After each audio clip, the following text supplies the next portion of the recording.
South Korea posted in June its largest current account surplus in some 7 years, over $12 billion, thanks to chip exports. The Korean women's table tennis team beats Sweden to advance to the semifinals at the Olympics for the first time in 12 years. Hamas names its Gaza chief Yahya Sinwar as its new leader, following the recent killing of its previous political leader. This comes amid heightened tensions in the Middle East. It's August 7th, 6 p.m. in Seoul. This is Newscenter. Thank you for joining us. I'm Yoon Jung-min. Korea recorded its largest current account surplus in some 7 years in June on the back of strong chip exports. Moon Tae-ryun stirs us off. With the semiconductor boom, South Korea's trade balance in June posted its largest surplus in nearly 7 years. Preliminary data from the Bank of Korea on Wednesday showed that the country's current account surplus came to $12.26 billion. It's the largest since September 2017 and marks the second month in a row that the trade balance has been in the black. With this latest data, the current account balance in the first half of the year tallied up to nearly $38 billion, a notable rebound from the $1.1 billion recorded the year before during the same period. This far exceeds the central bank's earlier forecast, which predicted that the current account balance would log just under $28 billion between January to June this year. These latest figures for June were driven by a solid goods account of $11.4 billion, which marks 15 months of continuous growth and is the highest sum recorded since September 2020. This comes due to continuous strong semiconductor exports, which reached an all-time high due to a rise in demand for AI-related industries and higher memory chip prices. The goods account tracks imports and exports amounted to nearly $59 billion with thriving outbound shipments of semiconductors. Chip exports increased by more than 50% year-on-year, along with a rise in exports for information and communication equipment, petroleum products and passenger vehicles. Imports, on the other hand, fell by 5% year-on-year and came to some $47 billion. However, the service balance, which includes earnings and spending on overseas trips and transport, was in the red by $1.62 billion. In particular, the travel sector accounted for a deficit of $900 million, meaning that people were spending more to travel to other countries. Meanwhile, the primary account balance responsible for monitoring foreign workers' wages and overseas dividend payments reported a surplus of under $2.7 billion. Moon Tae-ryun, Arirang News. In other news, efforts continue to ease the fallout from the recent e-commerce platform liquidity crisis. More measures were unveiled today, which includes speeding up refunds. An Sung-jin has more. The crisis surrounding e-commerce platforms Tmall and WeMake Price still persists, with enraged sellers and customers looking for concrete solutions. During an economic ministerial meeting held on Wednesday, the government discussed additional measures to respond to the chaos as well as policies to prevent similar crises in the future. The government has put together solutions for financial support. We will begin by completing the refund process for product buyers. To assist the process, the government will be cooperating with credit card companies, electronic payment service providers, and travel agencies to give out refunds as quickly as possible. For those customers who seek a refund from travel, lodging, and airline companies, the government will also be collecting applications for collective dispute mediation by the end of this week and begin the mediation process next week. For vendors that haven't received payments, additional liquidity support worth 1.2 trillion won or $870 million will be provided from the central and local governments. Starting from Wednesday, businesses that have been affected can extend their loans and guarantees by up to a year. Meanwhile, to prevent another e-commerce crisis in the future, the government will establish regulations for e-commerce platforms to prevent them from using payments from vendors as liquidity. We will be pushing for fundamental policy reform to prevent damage like this from happening again. Existing regulations on retail and electronic transactions will also be revised so e-commerce platforms have a shorter payment period than huge retailers. Measures discussed in Wednesday's meeting will become more concrete within the month. Delays in payments from the two e-commerce retailers began in July when their mother company, the Singapore-based platform Qoo10, was reportedly in a tight financial situation. This led to unilateral cancellations of orders, leading to financial damage for both vendors and customers. More than 3,000 vendors have been affected, suffering total damages of 278 billion won, or roughly $200 million as of August 1st. An Song-jin, Arirang News. Over in the U.S., Wall Street closed higher on Tuesday, rebounding from one of its worst wipeouts, as investors seem to have calmed. Still, some voices of caution remain. Cha Yoon-kyung explains. Groups on the New York Stock Exchange, including Nasdaq, appear to have closed within 1% of their net asset value on Tuesday. Among big tech stocks, Nvidia and Meta contributed the most with over 3% rises. 10-year Treasury rates rebounded too as the money flowed into safe haven U.S. Treasury bonds. The White House said on Tuesday that the broader U.S. economy is resilient despite some volatility, easing fears of a recession. And what we have seen recently is consumers remain resilient and business investment remains strong. Unemployment, while up from 50-year lows, is still low at 4.3%. However, the U.S. stock market as a whole turned downward and almost returned half of the previous day's gains. There was a new report regarding the credit card default rate in the U.S. soaring overnight to its highest level in about 13 years. An unwind in the yen carry trade, borrowing money in yen at a low interest rate and investing it in assets with higher returns is contributing to the volatility. As a result, there has been a heated debate on Wall Street about additional adjustments for the New York stock market. You're seeing consumer delinquencies starting to build up. You're seeing fiscal stimulus wearing off. So there are a number of factors that would suggest to us that the global economy, the U.S. included, is going to slow down a little bit. On the other hand, as the U.S. economy shook the global financial market by provoking a stock price crash due to fears of a recession, all eyes are on whether the Fed will successfully execute a soft landing. According to the Financial Times, most economists believe that the U.S. will still achieve a soft landing despite rising unemployment. Jason Fernan, former Council of Economic Advisors chairman under President Obama and Harvard Kennedy School economics professor, said that talk of heading into a recession is dramatically overstating how much is understood about the economy. Cha Yoon-kyung, Arirang News.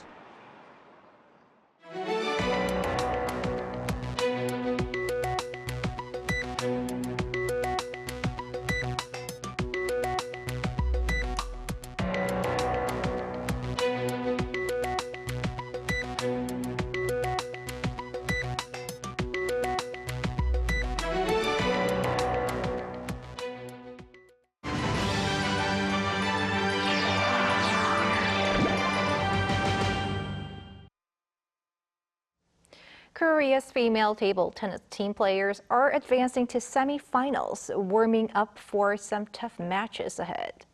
Lee Seung-jae covers the event and more. The South Korean women's table tennis team is closing in on a chance to add another medal in the sport for the country. The trio of Shin Yu-bin, Chun Ji-hee, and Lee Eun-hae cruised past Sweden 3-0 in the quarterfinals of the women's team event to advance to the semifinals. However, their next match won't be an easy one.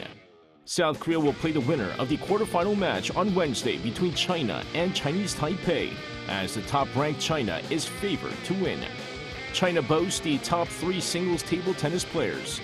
But even if Team Korea loses in the semifinals, it'll have a chance in the bronze medal match to win its first Team Olympic medal in 16 years. And just like the women's team, the men's team also cruised to the next round, beating Croatia 3-0 in the first knockout round.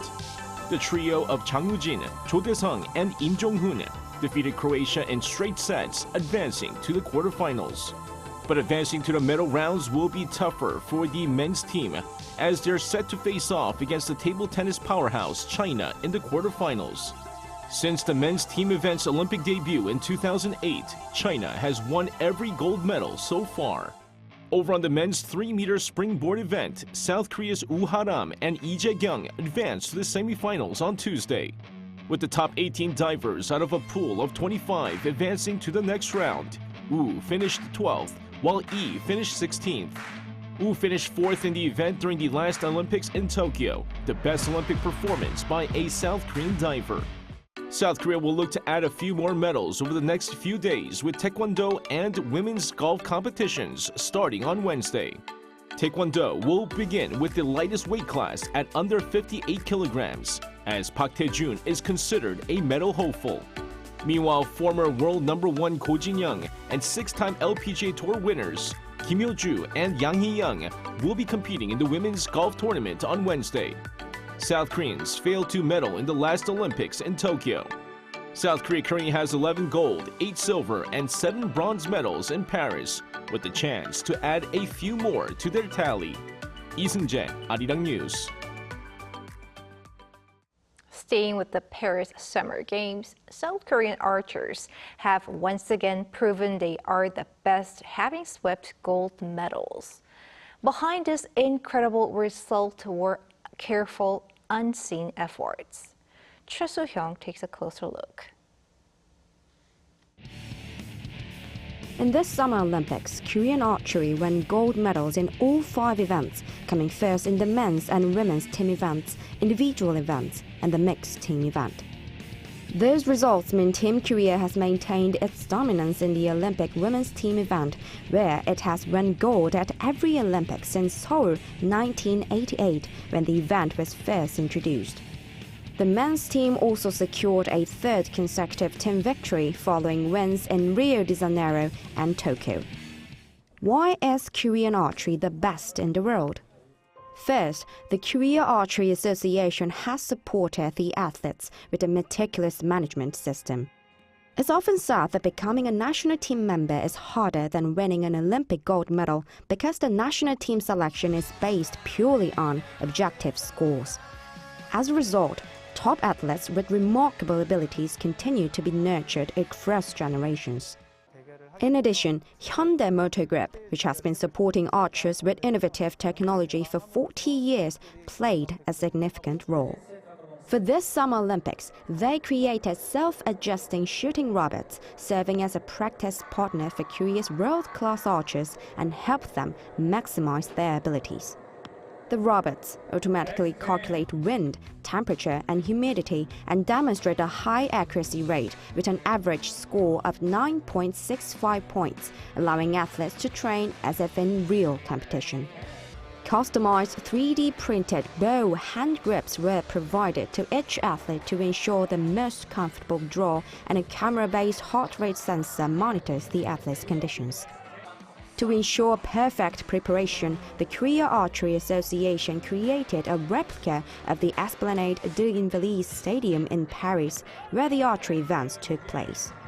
As Les Invalides is located right next to the Seine River, they also conducted wind speed training near the Namhangang River, which has similar wind conditions. The Archery Association is now preparing for the next chapter of Korean archery at the 2028 Los Angeles Olympics in the U.S. with the best systems and support in place. Choi Soo-hyung, Arirang News.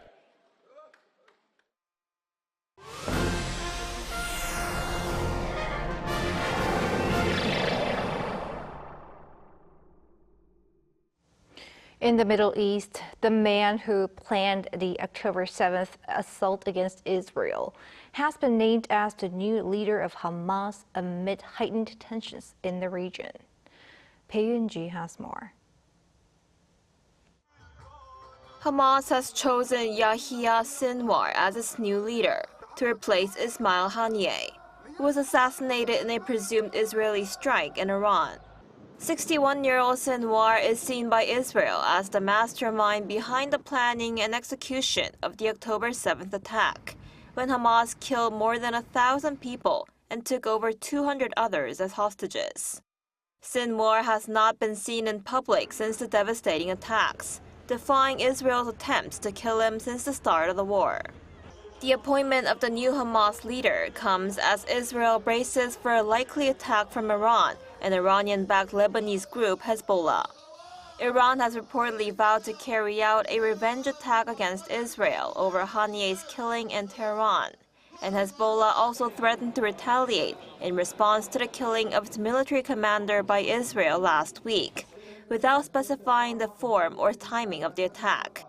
While Israel remains on alert, the U.S. says it does not believe Iran or Hezbollah has taken retaliatory action against Israel yet, as Washington continues to make efforts to de-escalate tensions in the Middle East. Last night, I do want to add that while we do not believe the response has started yet, we remain concerned by the increase in violence, including the firing drones by Hezbollah into Israel. Amid growing fears that the situation could escalate into an all-out regional war, U.S. Secretary of State Antony Blinken has said ceasefire negotiations have now reached a final stage, and that Washington is working with Egypt and Qatar to finalize an agreement as soon as possible. Arirang News. In the U.S., Vice President Kamala Harris has tapped Minnesota Governor Tim Walz as her running mate for the presidential race. Meanwhile, recent polls appear to show Harris leading over Trump. Choi Min-jung has the details. U.S. Vice President Kamala Harris has chosen Governor Tim Walz of Minnesota as her running mate. Walz was chosen from half a dozen Democrats on Tuesday morning after Harris held in-person interviews with the candidates. The two made their first campaign appearance together at a rally in Philadelphia later in the day, where Harris introduced Walz as the vice president America deserves. Because he's the kind of person who makes people feel like they belong and then inspires them to dream big. And that's the kind of vice president he will be. And that's the kind of vice president America deserves. Harris also highlighted Walz's political record as one that ticks the boxes in supporting her goal to fight for the middle class. Harris noted that Walz was the first governor in the U.S. to sign a law enshrining abortion as a right, paid leave for women, and voting rights. It was also noted that her running mate expanded background checks and increased penalties for sales of illegal firearms. One expert says Walz's diverse blue-collar background makes him somebody who could be quite popular. He worked as a high school social studies teacher. He coached football in Minnesota before getting into politics. He has a military background with the U.S. Army National Guard. So, too, he worked as a member of Congress for Minnesota before taking over as Minnesota's governor in 2019. So he knows the legislative side and the executive side. So even though At Tuesday's rally, the VP candidate took aim at his competition, J.D. Vance. I got to tell you, pointing out just an observation of mine that I made. I just have to say it. You know it, you feel it. These guys are creepy and, yes, just weird as hell. That's what you see. Meanwhile, recent polls show that Harris is moving ahead of Trump in the presidential race. Numerous national head-to-head polls, including Survey USA and NPR PBS News, put Harris up 3 points ahead of Trump in the early August period, at around 48% to 45%. CBS News made it a 1% lead for Harris. Choi Min-jung, Arirang News. Back here at home, rival political parties have been engaged in fierce confrontation in recent weeks. But today, the rival parties' chief policymakers sat down for collaborative efforts on people's livelihoods. Our correspondent Lee Si-hoo reports. A bipartisan body for joint policy discussion. That's what the rival parties called for in unison on Wednesday, over 2 months into the 22nd National Assembly, which has so far passed 0 pieces of mutually agreed legislation on people's livelihoods. The ruling People Power Party floor leader Chu Kyung-ho urged what he called a ceasefire of political strife and said that working-level negotiations to form a consultative group between the rival parties and the government, something he's previously suggested, will begin immediately. This following the main opposition Democratic Party floor leader Park Chan-dae's comment earlier in the day, calling for a prompt formation of a standing consultative body to, quote, overcome issues concerning the economy and people's livelihoods. These intentions highlighted by Wednesday's first ever meeting between the party's chief policymakers in the current assembly. We will put in efforts to possibly process negotiable bills that can be accepted by both parties for the sake of people's livelihoods. We think that the legislations, where there aren't large differences in opinion between the parties, can be quickly processed. They mentioned common ground, especially in childcare, housing, and necessary improvements to the current Nursing Act, heavily debated in the previous assembly, sharing a mutual will to continue fine-tuning legislative details for speedy lawmaking. Despite all this, there is potential for further political strife in the August assembly, as it faces issues the parties are far apart on, including the additional contentious hearing on the country's broadcasting watchdog coming up in the next few days. Lee Si-hoo, Arirang News. Another round of applications for trainee doctors will start this Friday amid the prolonged medical dispute.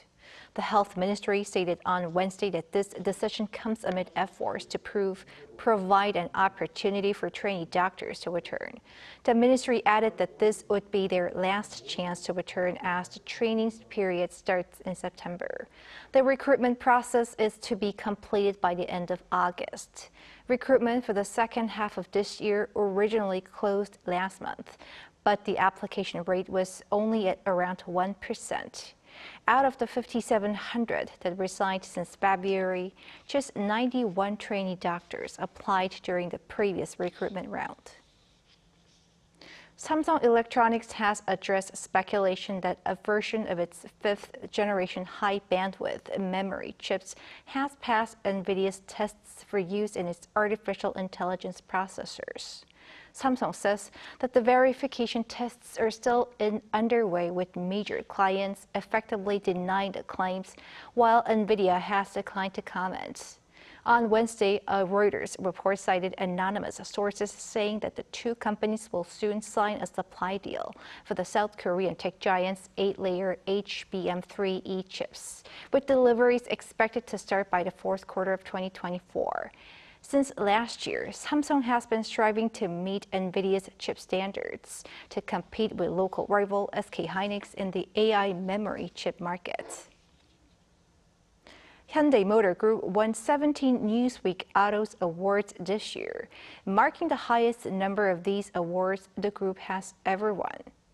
Kia has won 8, Hyundai 6, and Genesis 3.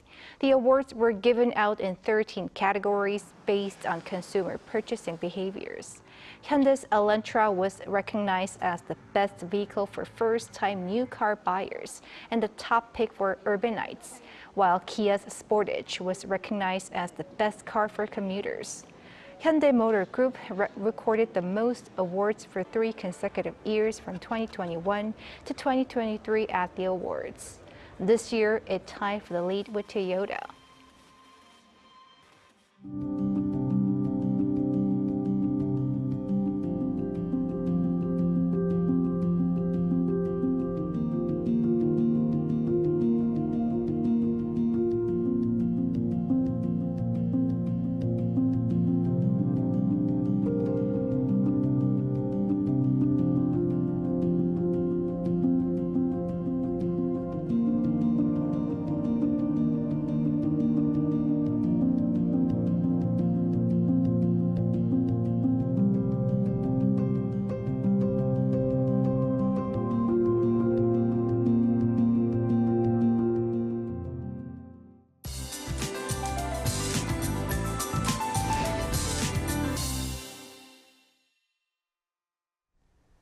Today's Ip-chu, which marks the traditional beginning of autumn, but the season began with scorching heat. With a heat wave warning in place in most parts of the country, it will be very hot tomorrow as the feels-like temperature rises to around 35 degrees Celsius. Please drink plenty of water to prevent heat-related illnesses. In addition to the heat wave, we need to be prepared for showers. It's going to rain in the central parts of the country. There will be showers in the south and on Jeju Island. Tomorrow morning will be as hot as today in most parts of the country. Daytime temperatures will move up to 33 in Seoul, Chuncheon, Gwangju, and Jeju. Daegu and Busan, 34 degrees. For the time being, the heat wave will continue with high humidity nationwide. That's all for Korea. Here are the weather conditions around the world.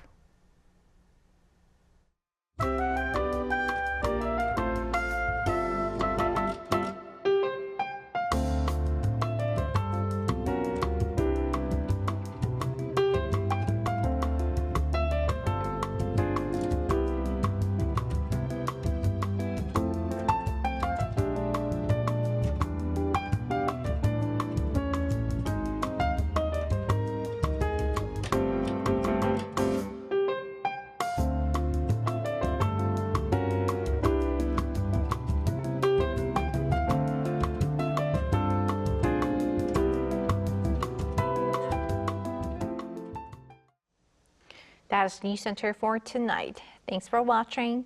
A panel session up next.